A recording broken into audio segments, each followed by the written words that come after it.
Guys, look at me. I'm vlogging. This is fun. Okay, so this is a new lens from a friend of mine, Knives Monroe. Check out their channel, Indie Darlings. Thanks, Knives, for the lens. It's really fun, just to like try something different too. I was thinking though, when I, like a few days ago, as I was waiting for the adapter to get here, which I ordered online, it's funny the stories we tell ourselves, right? Because I was like, I need a wide lens for this daily vlog. But I started my vlog like 4 days ago. It's been totally fine. But this is still fun and cool, and I'm totally gonna like lean into trying something different for a minute. I feel so close to you. I'm so full right now. We went to our favorite restaurant and split a burrito. And I'm so full. And I had a little limeade margarita. Obviously not a margarita, but like a virgin margarita. And it was fine. But like, why can't they make... Okay, here's my thing. Whenever I go to like a Mexican restaurant and try to get a virgin margarita, it doesn't taste like a margarita. It tastes like a limeade. And I'm assuming it's because like there's so much sugar in margarita juice that then they don't put in with the limeade, you know? I just like... Am I in focus? I'm in focus. Okay, cool. Yeah, so somebody needs to nail like the NA margarita stat, okay? Today was really cool. I did something really different. Got out of my comfort zone literally at this retreat company event called Comfort Zone. But it was a yoga, breathwork, meditation, ice bath, and sauna trifecta, more than trifecta, event. And it was really cool. It was great. Man, yeah, it was an awesome way to start the day. At first I was like, when I signed up, this was funny. I was at the gym and I saw it and I was like, ooh, I actually would be really into that now. I had seen this event on Facebook before in the past, but like, I guess before I joined the Powerhouse, which is like a queer group that I'm in, it's a virtual community where like we're all focused on self-growth and development and developing our businesses. And I think because there's so many people in there that do cold plunges every day, like I was more like, oh, this is something I actually really wish I had the resources to do at home every day. But like in Texas, it's hard to like keep an ice bath cold every day. It's not like I can just like walk out into my backyard and, you know, have an ice bath pre-made. Some people in the group live far north. And so anyways, long story short, I saw this ice bath event and I was like, ooh, this would be a good opportunity to do like a real ice bath. Like I've done putting myself in the coldest bath water I can draw. And I've done like, what's the other kind of, we went in this apartment swimming pool the other day while it was cold, and that was worse because that was so much worse than like the actual ice bath. But, I think because we were moving. So anyways, I was like, fudge. Sorry, my brain, I'm so full from that burrito. Okay. I was like, I want to go to this ice bath thing. So anyways, I did. And it was honestly, I was so nervous. Okay, that's what it was. Okay, back on track. So the ADHD brain, man, it's crazy. Okay, so when I bought the ticket though, I was at the gym and I saw it and I was like, that sounds awesome. And I was like, I'm just going to buy it now because like, I don't know. I think I was just feeling motivated to do it. And it was one of the earlier days of my sobriety, and like, not that these aren't early, but like, and I was like, feeling really high that day, like energetically, like it wasn't one of my low days. I was like pumped up. This wasn't the giggle day, but I was working out and I was like, just having a great old time. Feeling really good about getting sober. It was like day 2 or 3 for me. So it was early on. So it was this weird, like, I wasn't feeling super great, and then I was like, pew, and then I was back to not feeling super great. So I signed up, long story short, not making it short. And it said 6:30, and I just thought it was an evening event. And then I realized it was a morning event a few days later, and I was like, I already bought the ticket. And it was halfway across town. So I was like, I gotta be halfway across town at 6:30 in the morning.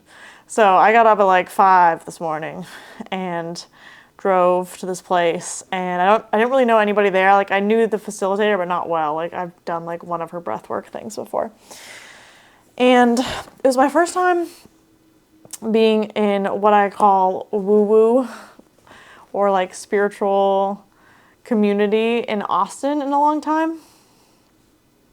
And there's a reason for that. Like, I got super into that stuff in the past and kind of got burned on it by a few levels and saw some things I really didn't like.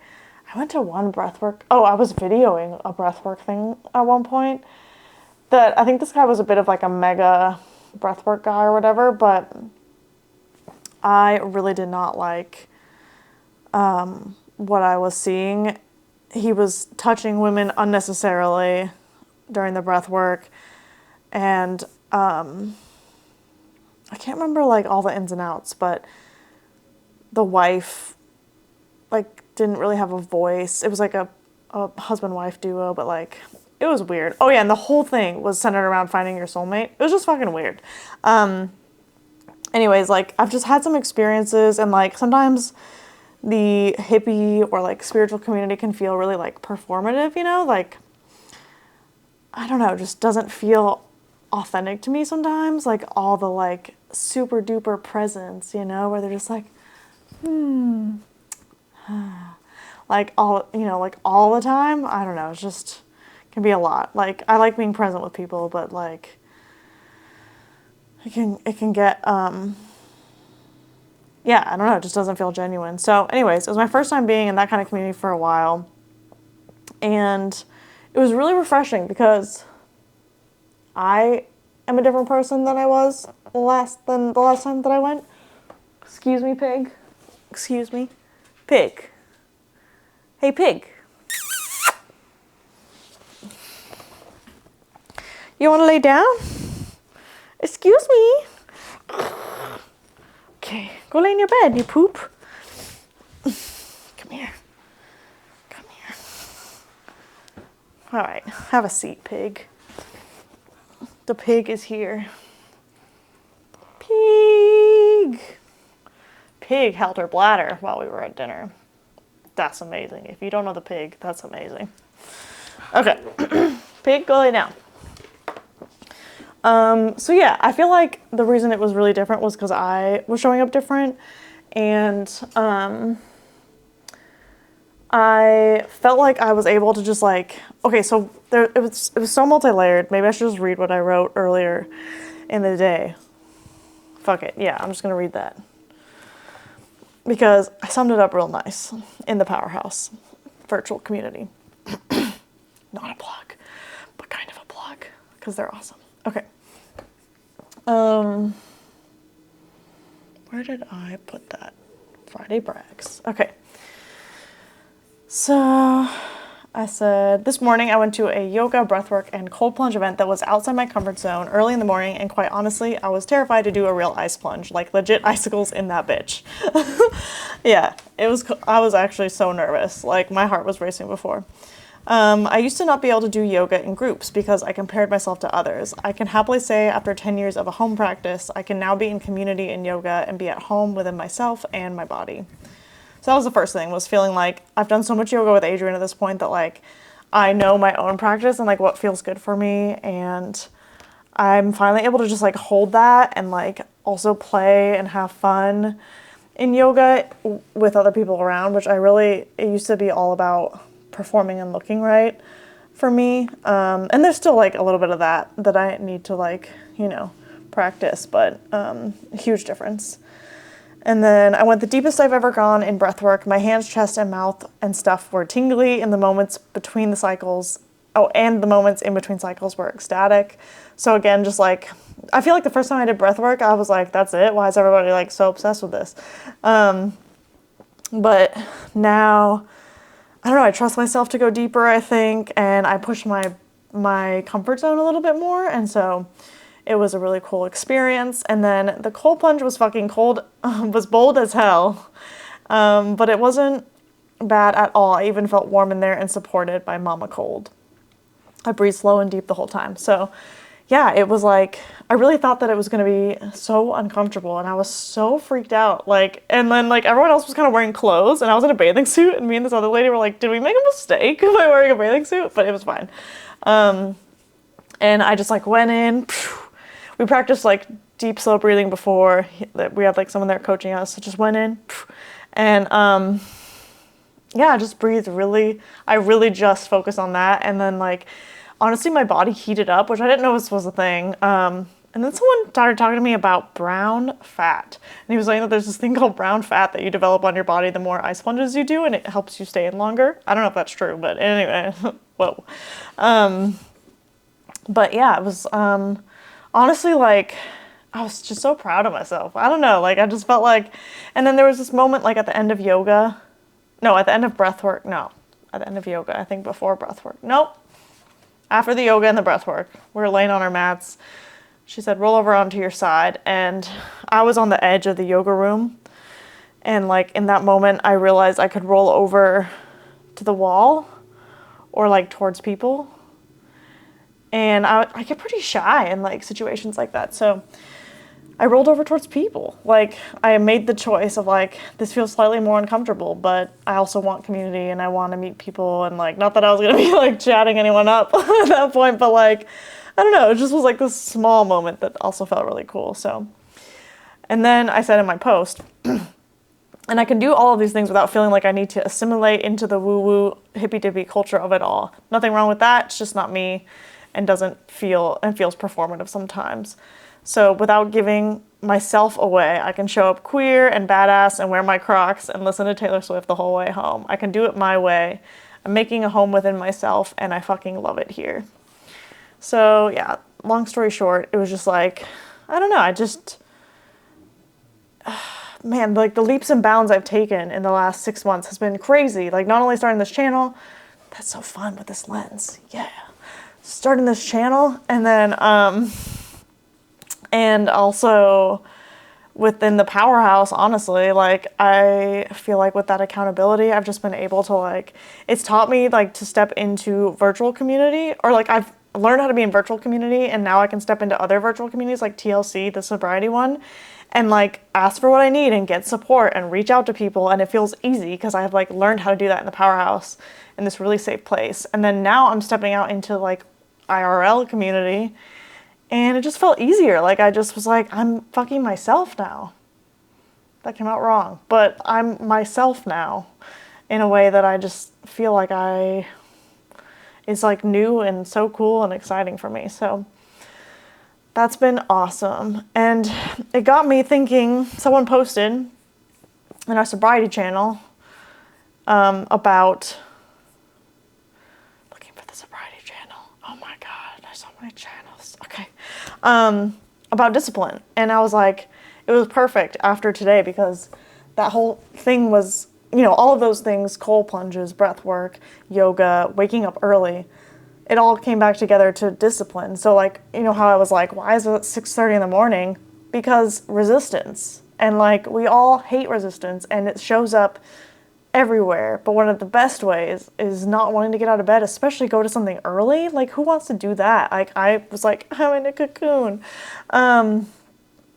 And the whole, you know, thing is called comfort zone, about getting out of your comfort zone. So you're getting out of your comfort zone from the minute you decide to go at, 5 in the morning. Okay, so I'm just going to read this thing about discipline, which is from the Daily Discipline, which I think is an email list that I hadn't heard of.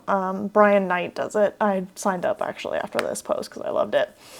And discipline, I feel like used to be a word that scared me a lot. But now, like, this is helping me reframe and understand why my perspective on that is changing. So it says, I founded Daily Discipline 7 years ago. I founded Daily Discipline 7 years ago on the premise that if you steadily added more elements of discipline to your behavior and stacked enough days, you could build just about any life you want. Georgia! Senior pigs, you know what I'm saying? Hey, little senior pig, get over here. Okay, stay there. Just a few more minutes. All right, then it says, no tricks, no I can't talk. No tricks, no motivational ploys, no manipulative promises. We do it better understanding what discipline is and how it works. We do it by better understanding what discipline is and how it works, by applying that understanding to the areas of our lives that mean the most to us, by injecting higher standards of discipline into the skills that make a significant difference. I'm not here to help you find a way around the work. I'm here to help you do the work well. I'm not here to reveal the secrets of success. I am here to share the timeless truth of simple skills executed with discipline, blah, blah, blah, blah. Some of this is not like relevant because it's more about like his email list or whatever. He says, I'm not here to help you find comfort, validate excuses, or perpetuate average. I'm here to help you lay bricks of discipline. The bricks of discipline that build a life of excellence and fulfillment. Every day is a chance to lay more bricks and build ourselves into people capable of achieving what we set out to do. People who aim high, people who live higher standards. Not because we have to, not because it's popular or makes us look good, but because we choose to live that way. Because it makes us the people we want to be. We lay bricks one by one, day by day. That's how you build something well.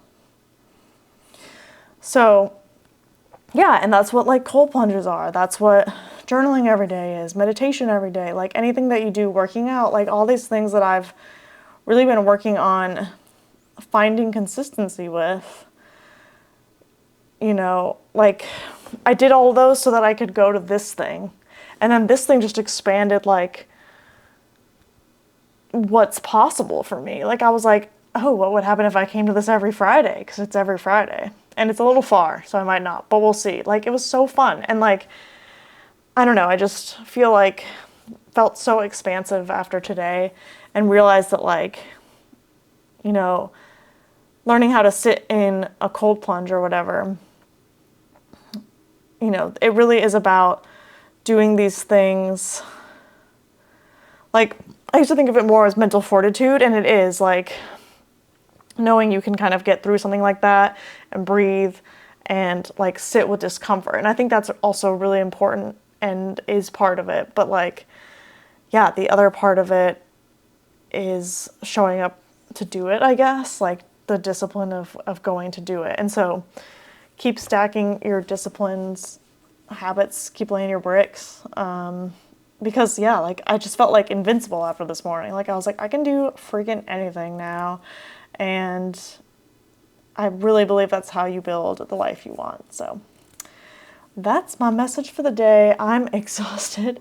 And honestly, my belly's so full from Chewies. So I'm gonna go, but thank you for watching as always. And today was day 10 for me, like in actual sobriety. So day 5 for the vlog. So I meet a lot of resistance just to sit down and do this, honestly. Like I don't always feel like doing this.